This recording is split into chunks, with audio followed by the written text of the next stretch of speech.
Welcome back to Digifest, guys. I know a couple of you were asking for it, so here is the deck list for my friend's blue hybrid Gabubond deck profile.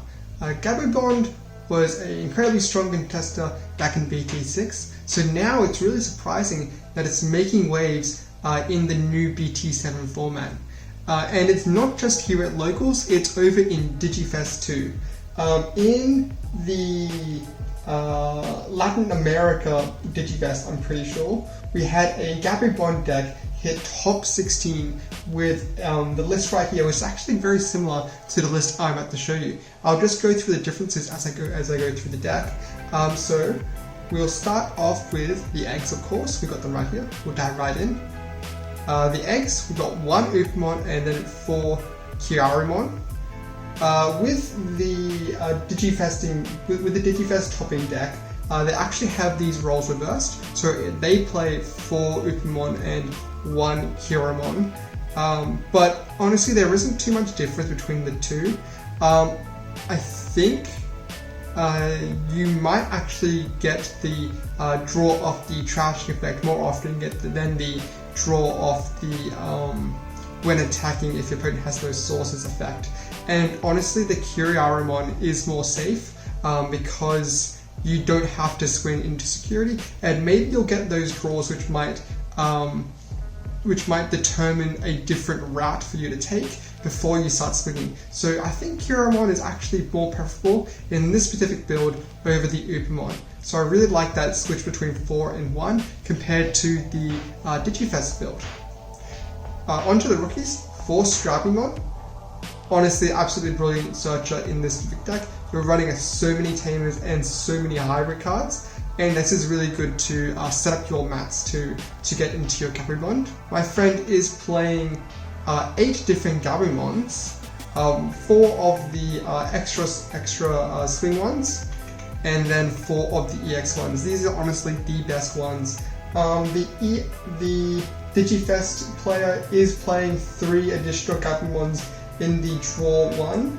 The draw 1 effect is the 3rd best Gabumon. So if you are feeling like you are lacking in Gabumons, you can put in extra copies of the draw on play Gabumons. So it's definitely something for you to play around with. But in this specific build, my friend was playing the 4 of the BT6 Gabumon and 4 of the EX1 Gabumon. The final rookie of the deck is 3 Modoki Betamons. This is really strong and really important now that we are in BT7 with cards like Bokumon gaining memory on when you evolve through a Tamer. So this is really good to counter the Bokumons that are seen play in pretty much every deck that plays hybrids. For champions, we've got 2 Lobos, 4 Kumamons, and 4 of the Kirikakumons. Kirikakumon and Akumamon are honestly just better forms of Lobomon because they have effects when digivolving.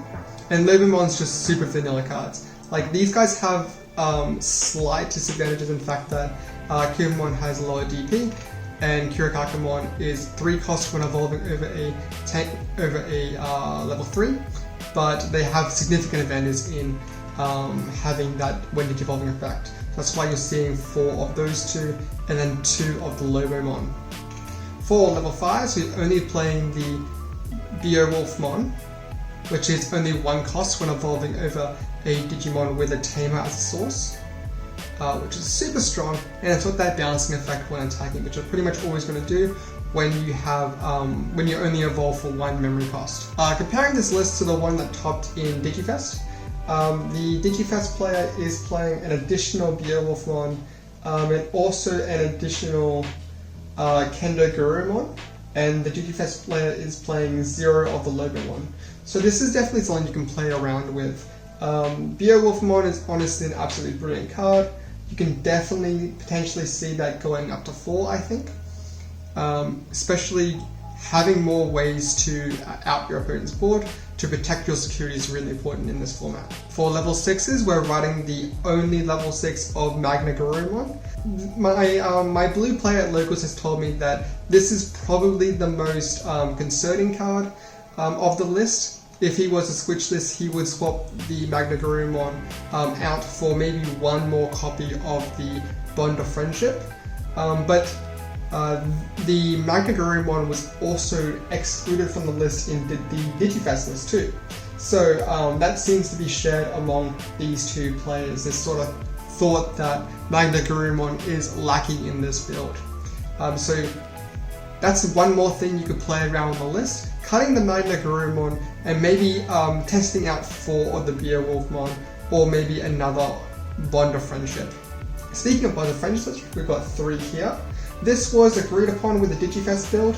Digifest played it at 3 and 3 here. It's pretty easy to find with searchings with the Gabumon and with the Davis. So you can play it at 3 pretty easily and not be too worried about lacking it. On to options. We've got 2 Howling Memory Boost, 1 Ice Wall, and 3 Hammer Spark.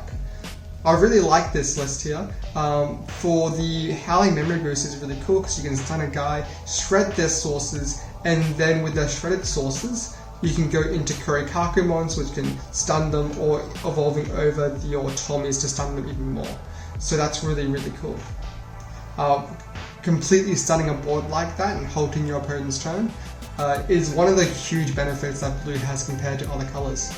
Ice Wall, ridiculous card, easily at 1, can be a huge game warping card when played at the right time to stall out the turn, and then you on the crackback can hit for game very easily. This card decided a lot of matches in the championship at Nationals, from first-hand experience of course. 3 Hammer Spark.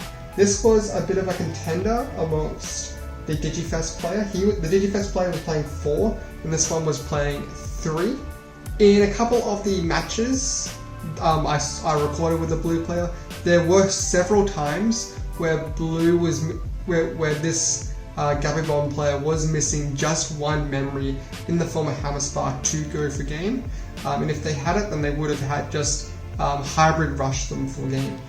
So potentially you can mess around with 4 Hammer Spark, but if you do up the Hammer Spark count, it could hurt your early game draws or early game hands. And I guess that's what the Digifest build actually took advantage of, because they have the mulligan rule. So if you draw too many of your Hammer Sparks, you could potentially just put them on the bottom of your deck and get a fresh hand and not be worried about that bricking. Then again, you will also be putting your Hammer Sparks at the bottom of the deck, which means you won't be seeing them at all for the rest of the game. But that is, I think, a decent trade-off, considering that you are instead not completely bricking and you can actually play the game. So test around with 4 Hammer Spark with the mulligan rules, but also test it without the mulligan rules and see how you go. On the Tamers, we've got 3 of the Davis. It's crazy how much this card has gone up. This card, ooh, $18 for a rare. Yeah, but honestly, absolutely necessary. Helps you find all the cards you need. Sets your memory at 3, which is super important in this deck, especially when you're hybrid rushing. And setting your memory to 3 is also super important for your Gabumon and paying for that 3 memory on evolution. Other Tamers, we have the 3 Sora and Joe.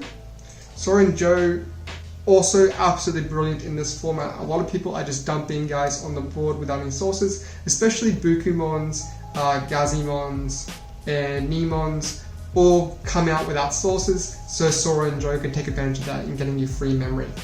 Also really good for shredding sources out of your opponent, so you can stun them with your Tommy effect or with your Kurikakumons. Really, really great. And for the last couple of Tamers, format. This was agreed upon with the Digifest list. They were also playing format, so super important to see.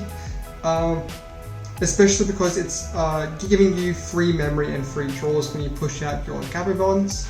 And Gabumon is pretty easy to be seen in your raising when you've got 8 copies here, or potentially 11 copies if you're following the Digifest list. And then the last of the Tamers, we have Tommy. Tommy, absolutely brilliant for stalling out your game, locking out your opponent, and hitting them with stunning. It's also probably the strongest of the 2 blue hybrid Tamers. especially when you're playing a very low count of the Gabumon, or potentially cutting it depending on how your testing goes. And that's the whole deck. It's so cool to see Gabubond bounce its way into BT7, considering that it was such a huge contender in BT6, and now it's making the format a little bit more diverse, especially when we're getting a little bit tired of the purple, yellow and blue hybrid being so dominant. It's good to see a couple of rogue contenders keeping them on their feet. So if you guys liked this deck profile, definitely check out the matches that it was in. I recorded them over the last couple of weeks. You can definitely see its strengths and maybe some of its weaknesses, and potentially where you can develop the deck a little bit more. If you like that, check out the giveaway I got on the channel. There'll be a link in the description. Check that one out, and I'll see you next time.